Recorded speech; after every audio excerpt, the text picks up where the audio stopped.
अगर कोई इंसान आपको हर दिन ये यकीन दिलाए कि वो आपसे सबसे ज्यादा प्यार करता है, आपके परिवार के साथ घुल मिल जाए और आपके सपनों को ही अपना सपना बताए और फिर एक दिन उसी इंसान के हाथों आपकी मौत हो जाए, तो शायद इससे बड़ा धोखा कोई और नहीं हो सकता। लेकिन इस कहानी को और भी डरावना बनाती है एक बात कि ये हत्या ना तो गुस्से में की गई और ना ही किसी लड़ाई के बाद हुई, बल्कि महीनों तक प्लान की गई सोची समझी साजिश थी। हर बहाना पहले से तैयार था और अगर पुलिस सिर्फ एक छोटी सी गलती पकड़ने में नाकाम रहती तो शायद आज पूरी दुनिया यही मान रही होती कि यह सिर्फ एक दुखद हादसा था। 18 जून 2026 महाराष्ट्र का लोहगढ़ फोर्ट। सुबह लगभग 10:30। सूरज सिर पर था। तेज गर्म हवाएं पहाड़ों से टकराकर ऊपर चल रहे ट्रेकर्स को बार बार असंतुलित कर रही थी।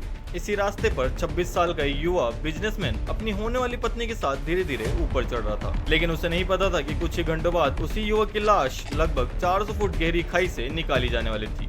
और उस समय किसी को जरा भी अंदाजा नहीं था कि उसके साथ चल रही लड़की ही उसकी मौत की सबसे बड़ी वजह थी। उस युवक का नाम था केतन विशाल अग्रवाल। पुणे के गहुंजे इलाके में रहने वाला अग्रवाल परिवार महाराष्ट्र के जाने माने बिजनेसमैन परिवारों में गिना जाता था। उनका सक्सेस ग्रुप कई बड़े रियल एस्टेट और बिजनेस प्रोजेक्ट से जुड़ा हुआ था। कंपनी की कमान संभाल रहे थे विशाल देवचंद अग्रवाल, जबकि परिवार के मुखिया थे देवीचंद्र अग्रवाल। इस पूरे साम्राज्य का अगला वारिस था उनका इकलौता बेटा केतन। लेकिन केतन की पहचान सिर्फ उसके पैसों से नहीं थी। उसके दोस्त उसे शांत स्वभाव वाला बताते थे। परिवार कहता था कि उसने कभी किसी भी बात को नहीं टाला और जो लोग उसके साथ काम करते थे उनके मुताबिक केतन हमेशा मुस्कुराकर बात करने वाला इंसान था। स्कूल की पढ़ाई पूरी करने के बाद उसने विदेश जाने का फैसला किया। अमेरिका के मैसाचुसेट्स स्थित बिजनेस स्कूल से उसने एंटरप्रेन्योरशिप में मास्टर किया और 2023 में भारत वापस लौट आया। वापस आते ही उसने अपने पिता के साथ कंपनी के डायरेक्टर और चीफ मार्केटिंग ऑफिसर की जिम्मेदारी संभाल ली। परिवार खुश था, बिजनेस सुरक्षित हाथों में था। अब बस एक ही सपना था, बेटे की शादी। उधर पुणे के मार्केट यार्ड इलाके में रहने वाला गोयल परिवार भी बिजनेस जगत का जाना माना नाम था। ड्राई फ्रूट्स और मसाले के कारोबार से जुड़ा यह परिवार वर्षों से अग्रवाल परिवार को जानता था। दोनों परिवारों की जान पहचान पुरानी थी, इसलिए जब रिश्ते की बात चली तो किसी को भी इसमें कोई अजीब बात नहीं लगी। गोयल परिवार की बेटी थी सिया गोयल, सिर्फ 20 साल की। कॉमर्स की पढ़ाई कर रही थी, उम्र में केतन से लगभग 6 साल छोटी। जब पहली बार सिया अग्रवाल परिवार से मिली, उसने खुद को बिल्कुल वैसा पेश किया जैसा शायद हर पारंपरिक परिवार अपनी बहू में देखना चाहता था। पहली ही मुलाकात में उसने पूरे परिवार का दिल जीत लिया था। केतन भी उससे मिला, दोनों ने बातें की और केतन को लगा कि शायद उसे वही इंसान मिल गया है जिसके साथ वो पूरी जिंदगी बिताना चाहता है। कुछ ही समय बाद दोनों परिवारों ने रिश्ता पक्का कर दिया। फरवरी 2026 में बेहद भव्य समारोह के बीच दोनों की सगाई हुई। अब शादी की तैयारियां शुरू हो चुकी थी। शादी की तारीख रखी गई 25 नवंबर 2026। अग्रवाल परिवार इसे यादगार बनाना चाहता था। उदयपुर के एक आलीशान हेरिटेज पैलेस की बुकिंग की जा चुकी थी। करोड़ों रुपए की तैयारियां शुरू थी। मेहमानों के लिए चार्टर फ्लाइट्स तक प्लान की जा रही थी। लेकिन इस पूरी कहानी का सबसे दर्दनाक हिस्सा था कि जिस वक्त केतन अपनी जिंदगी के सबसे खूबसूरत दिनों का सपना देख रहा था, उसी वक्त उसकी होने वाली पत्नी एक ऐसा राज छुपाए बैठी थी जिसके बारे में किसी को कुछ पता नहीं था। सगाई के बाद सिया अक्सर अग्रवाल परिवार के घर जाने लगी। कभी शॉपिंग, कभी फैमिली डिनर, कभी पूजा, कभी रिश्तेदारों से मुलाकात, और धीरे धीरे उसने पूरे परिवार का भरोसा जीत लिया। केतन की मां को लगता था कि उन्हें बिल्कुल वैसी बहू मिली है जैसी उन्होंने हमेशा चाही थी। केतन तो उससे और भी ज्यादा जुड़ता जा रहा था, लेकिन इसी दौरान उसने एक चीज नोटिस करनी शुरू की। सिया अक्सर अपने मोबाइल में व्यस्त रहती थी। केतन ने कभी उस पर शक नहीं जताया क्योंकि वो भरोसा करना जानता था और शायद प्यार में सबसे बड़ी कमजोरी भी यही होती है, भरोसा। लेकिन पुलिस की बात की जांच में जो सामने आया उसने इस पूरे रिश्ते की नींव हिला दी। जून 2026 केतन ने सिया के लिए एक शानदार सरप्राइज प्लान किया। शादी से पहले दोनों का pre wedding shoot Bali Indonesia में होना था। एयरपोर्ट के लिए निकलते समय सभी के पासपोर्ट एक ही कॉमन पाउच में रखे गए। रास्ते में सभी लोग थोड़ी देर के लिए एक फूड मॉल पर रुके। उसी दौरान सिया ये कहकर अकेली कार की तरफ गई कि उसका मोबाइल अंदर रह गया था। कुछ मिनट बाद सब वापस निकले और जब एयरपोर्ट पहुंचे तो सबसे बड़ी चीज गायब थी, केतन का पासपोर्ट। सिर्फ केतन का, बाकी सभी के पासपोर्ट, कैश, कार्ड, दस्तावेज सब कुछ वहीं मौजूद था। पूरी तलाशी हुई लेकिन पासपोर्ट नहीं मिला। बिना पासपोर्ट की विदेश यात्रा संभव नहीं थी। आखिरकार पूरा बाली ट्रिप कैंसिल करना पड़ा। उस दिन सबने इसे एक दुर्भाग्यपूर्ण घटना मान लिया। किसी ने ज्यादा सवाल नहीं पूछे, लेकिन बाद में जब पुलिस ने पीछे मुड़कर पूरी टाइमलाइन देखी तो ये घटना उन्हें बेहद संदिग्ध लगी, क्योंकि अगर सिर्फ चोरी हुई होती तो बाकी सामान क्यों नहीं गया, और अगर पासपोर्ट सच में कहीं गिर गया होता तो सिर्फ वही कैसे गायब हुआ। बाद में पुलिस का दावा था कि इस पूरे घटनाक्रम का मकसद सिर्फ एक था, बाली ट्रिप को कैंसिल करवाना, क्योंकि अगर केतन विदेश चला जाता तो सिया की बनाई हुई योजना कई दिनों के लिए टल जाती। उसका प्लान समय से पीछे चला जाता और शायद वो ये नहीं चाहती थी। लेकिन अभी तक ये सिर्फ शक था, कोई ठोस सबूत नहीं। और केतन अब भी उसी भरोसे के साथ जिंदगी जी रहा था। उधर सिया और चेतन की बातचीत लगातार जारी थी। अब अगला सवाल था, अगर हादसा दिखाना है तो जगह कौन सी होगी। यहीं पर दोनों की नजर गई लोहगढ़ फोर्ट पर। महाराष्ट्र का एक ऐतिहासिक किला ट्रैकर्स के लिए काफी लोकप्रिय है, लेकिन इसकी एक और पहचान है, यहाँ कई ऐसे पॉइंट्स हैं जहाँ जरा सी चूक सीधे सेकंडों फीट गहरी खाई में ले जा सकती है, और कोई वहाँ से गिर जाए तो पहली नजर में उसे हादसा ही माना जाएगा। यही वजह थी कि पुलिस के अनुसार सिया और चेतन ने इसी जगह को चुना, लेकिन किसी की हत्या करने से पहले उन्हें उस जगह को अच्छी तरह समझना था। इसलिए 31 मई 2026 सिया पहली बार केतन को लेकर लोहगढ़ फोर्ट पहुंची। उस दिन किसी ने लड़ाई नहीं की, कोई धक्का नहीं दिया गया। दोनों ट्रेक किया, फोटो खिंचवाई, घूमे, हंसे। बाहर से सब कुछ बिल्कुल सामान्य लग रहा था, लेकिन पुलिस का मानना था कि इस ट्रिप का असली मकसद घूमना नहीं, बल्कि उस समय उस जगह का निरीक्षण करना था कि कौन सा किनारा सबसे खतरनाक है, कहाँ सबसे कम भीड़ रहती है, किस दिशा से धक्का देने पर बचने की संभावना कम होगी, कितनी देर में लोग वहां पहुंचते हैं, अगर कोई गिर जाए तो रेस्क्यू टीम कितना समय लगाएगी। यानी जो ट्रिप केतन के लिए यादें बनने वाली थी, वही ट्रिप किसी के लिए हत्या की तैयारी बन चुकी थी। केतन ने इस दौरान कुछ भी असामान्य महसूस नहीं किया। उसे लगा सिया को ये जगह बहुत पसंद है, और शायद इसीलिए जब उसने दोबारा यहाँ आने की बात कही तो उसे अजीब जरूर लगा, लेकिन शक नहीं हुआ। कुछ दिन बाद सिया ने फिर से वही इच्छा जताई। इस बार उसने कहा कि उसे एक बार फिर लोहगढ़ जाना है। केतन ने पहले मना किया। उसे लगा अभी कुछ ही दिन पहले तो आए थे, बार बार वही जगह क्यों। लेकिन सिया लगातार जिद करती रही, भावनात्मक बातें करती रही, और आखिरकार केतन मान गया। 14 जून 2026 दोनों फिर उसी किले पर पहुंचे। वही रास्ता, वही चढ़ाई, वही खतरनाक किनारा। कुछ देर तक दोनों सामान्य बातें करते रहे। फिर जब केतन पूरी तरह बेखबर था, सिया ने अचानक उसे पीछे से जोरदार धक्का दे दिया। लेकिन इस बार किस्मत ने उसका साथ दे दिया। केतन पूरी तरह नीचे नहीं गिरा। गिरते समय उसने किनारे के पास उगी झाड़ियों को और चट्टानों को पकड़ लिया। कुछ सेकंड तक उसकी जान सचमुच हवा में लटकी रही। किसी तरह वो खुद ऊपर खींचने में कामयाब हो गया। उसकी सांसें तेज थी, चेहरे पर डर साफ दिखाई दे रहा था, और उसके दिमाग में सिर्फ एक सवाल था कि तुमने मुझे धक्का क्यों दिया।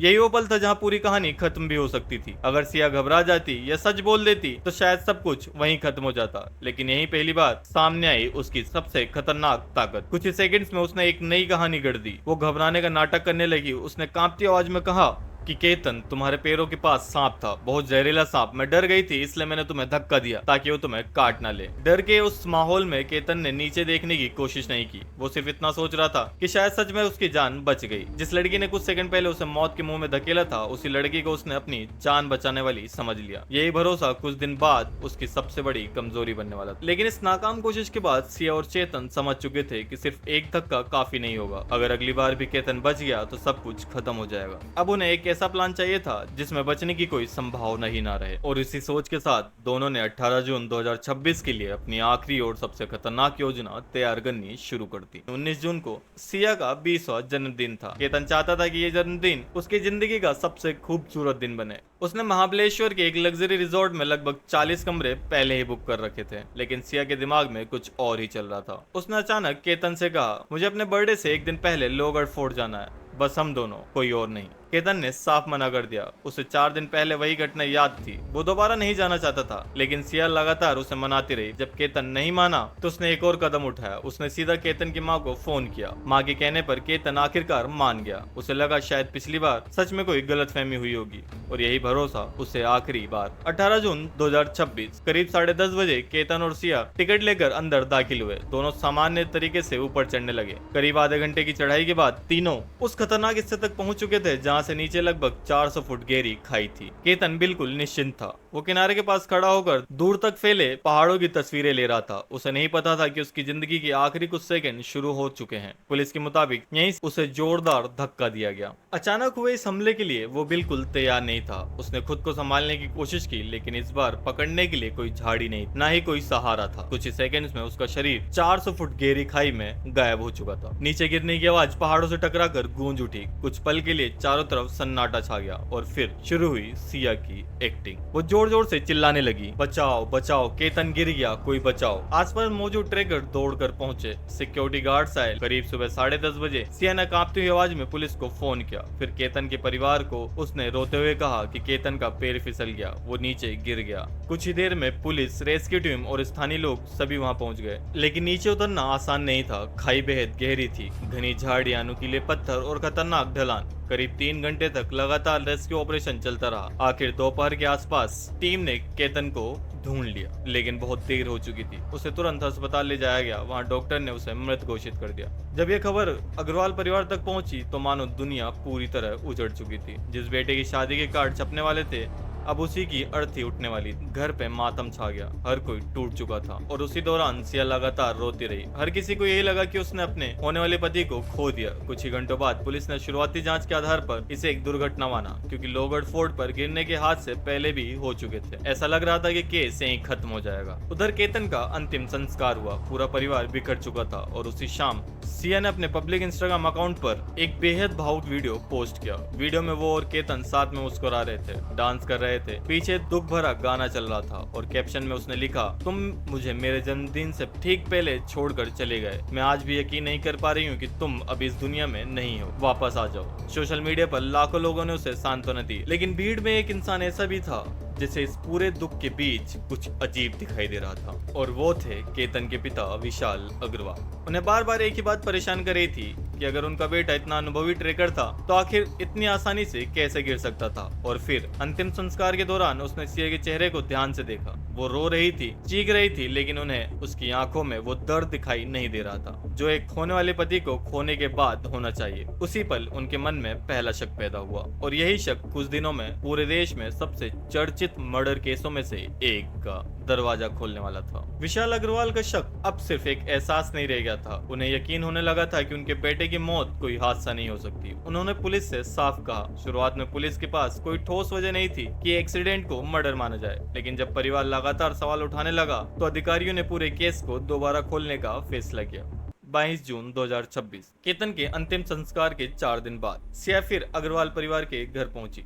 घर में अब भी मातम पसरा हुआ था, लेकिन इस बार परिवार पहले जैसा नहीं था। केतन की बहन संजना अग्रवाल सिया के सामने बैठी और उसने सिया से एक एक करके सवाल पूछना शुरू किया कि तुम लोग वहां क्यों गए थे? केतन आखिर किनारे तक क्यों गया? जब वो गिरा तो उस समय तुम कहां पर खड़ी हुई थी? तुमने उसे पकड़ने की कोशिश क्यों नहीं की? शुरुआत में सिया ने आत्मविश्वास के साथ जवाब देना शुरू किया, लेकिन कुछ ही मिनटों में उसकी कहानी बदलने लगी। पहले उसने कहा केतन खुद किनारे तक गया, फिर कहा कि हवा तेज चल रही थी, फिर बोली कि वो फोटो खींच रहा था, और कुछ देर बाद उसने एक और अलग बात कह दी। हर जवाब पिछले जवाब से अलग था। यही परिवार को पहली बार यकीन हो गया कि सच्चाई कुछ और ही है। उधर पुलिस ने भी अब तकनीकी जांच शुरू कर दी थी। उन्होंने सबसे पहले लोगर्ड फोर्ट के एंट्री गेट, टिकट काउंटर और आसपास लगे सभी सीसीटीवी कैमरे की फुटेज निकलवाई। घंटों तक वीडियो देखे गए, सेकंड और ट्रैकर्स दिखाई दिए, लेकिन अचानक एक चेहरा नहीं बल्कि एक अजीब सा पहनावा जांच अधिकारियों का ध्यान अपनी ओर खींच लेता है। भीषण गर्मी में करीब 33 डिग्री तापमान पर जहां बाकी लोग टी शर्ट में, लेकिन एक आदमी मोटी हुडी पहनकर चल रहा था। सिर पूरी तरह ढका हुआ था, चेहरा लगभग छुपा हुआ था, बड़ा सा हेडसेट, और सबसे बड़ी बात वो लगातार केतन और सिया के पीछे पीछे चल रहा था। वीडियो को जूम किया गया, फ्रेम बाय फ्रेम देखा गया, तभी एक ऐसा मूवमेंट मिला जिसने पूरे केस की दिशा बदल दी। वीडियो में जैसे ही सिया पीछे मुड़ती है, हुडी वाला आदमी तुरंत नीचे बैठ जाता है ताकि केतन उसे देख न सके। ये कोई संयोग नहीं हो सकता था। पुलिस ने उसी समय तय कर लिया कि इस आदमी की पहचान करनी ही होगी, लेकिन चेहरा साफ दिखाई नहीं दे रहा था। अब सवाल था ये आदमी है कौन? और वहीं पर जांच में शामिल हुई साइबर टीम। उन्होंने फेशियल रिकॉग्नाइजेशन नहीं बल्कि पूरा बॉडी एनालिसिस शुरू किया। हाइट, शोल्डर विड्थ, चलने का तरीका, बॉडी स्ट्रक्चर। इसी दौरान दूसरी टीम सिया का मोबाइल खंगाल रही थी और तभी एक नंबर बार बार सामने आने लगा। एक ही नंबर हजारों बार, और जब उस नंबर की पहचान की गई तो नाम सामने आया चेतन चौधरी। यहीं से पूरा केस पलट गया। पुलिस ने तुरंत उसके पिछले कई महीनों के कॉल डिटेल्स निकलवाए और जो आंकड़ा सामने आया उसने हर किसी को चौंका दिया। 1 जनवरी 2026 से 18 जून 2026 तक सिर्फ 170 दिनों में 2004 कॉल्स, करीब 248 घंटे बातचीत, मतलब लगभग हर दिन 1 घंटे से ज्यादा। अब पुलिस के लिए कहना मुश्किल नहीं था कि ये सिर्फ दोस्त नहीं, ये दोनों एक गहरे रिश्ते में थे। लेकिन चेतन ने भी पूरी तैयारी कर रही थी। जब पुलिस उसकी लोकेशन देखने पहुंची तो रिकॉर्ड में वो अपने कोडमा वाले शॉप पर दिखाई दे रहा था। पहली नजर में लग रहा था कि वो तो पूरे दिन दुकान पर था, लेकिन जांच यही नहीं रुकी। पुलिस ने उसके कर्मचारियों से पूछताछ की, तब पता चला कि 18 जून को उसके नंबर पर आने वाली कई कॉल्स असल में कर्मचारियों ने उठाई थी, यानी फोन दुकान पर था, चेतन नहीं। फिर इंटरनेट एक्टिविटी देखी गई। सुबह से शाम तक उसका डेटा लगभग बंद ही था। जीपीएस हिस्ट्री गायब, लोकेशन पिंग नहीं, लेकिन यही उसकी सबसे बड़ी गलती बन गई, क्योंकि इतनी सफाई से डिजिटल निशान मिटाने की कोशिश खुद साबित कर रही थी कि कुछ छुपाया जा रहा है। और पुलिस ने CCTV, call record, body analysis सबको जोड़ना शुरू कर दिया और तभी तस्वीर साफ होने लगी। उसी समय उन्हें एक और सीसीटीवी मिला, 18 जून से ठीक पहले एक कैफे का, जिसमें सिया और चेतन साथ बैठे दिखाई दे रहे थे। दोनों हंस रहे थे, लंबी बातचीत कर रहे थे। पुलिस का मानना था कि यही आखिरी बार पूरा प्लान फाइनल किया गया था। अब सबूत इतने मजबूत हो चुके थे कि कार्रवाई का समय आ गया था। 22 जून 2026 की रात पुलिस की टीम कोडवा पहुंची और चेतन चौधरी को हिरासत में ले लिया। उसे शायद आखिरी पल तक भरोसा था कि उसका प्लान सफल हो चुका है, लेकिन उसे अंदाजा नहीं था कि पुलिस उसके पीछे इतनी दूर तक पहुंच चुकी है। अगली सुबह 23 जून 2026 सिया गोयल को भी गिरफ्तार कर लिया गया। शुरुआत में दोनों ने हर आरोप से इंकार किया। सिया रोती रही, बार बार कहती रही कि ये एक सिर्फ हादसा था, और उधर चेतन भी अपने डिजिटली सबूतों को बार बार बताता रहा। लेकिन पूछताछ का दूसरा दौर शुरू हुआ। टेबल पर 2004 कॉल्स की रिपोर्ट रखी गई, फिर हुडी वाला सीसीटीवी चलाया गया, फिर कैफे की फुटेज दिखाई गई और आखिर में दोनों के बयानों का अंतर पढ़कर सुनाया गया। कुछ मिनटों की चुप्पी और फिर पूरा प्लान टूट गया। सबसे पहले चेतन टूटा और फिर सिया। दोनों ने हत्या की साजिश कबूल कर ली। पूछताछ में सिया ने बताया कि वो 2025 से चेतन से प्यार करती थी, लेकिन परिवार ने उसकी शादी केतन से तय कर दी। वो शादी नहीं करना चाहती थी, लेकिन रिश्ता तोड़ने से समाज में बदनामी होती, परिवार की इज्जत चली जाती।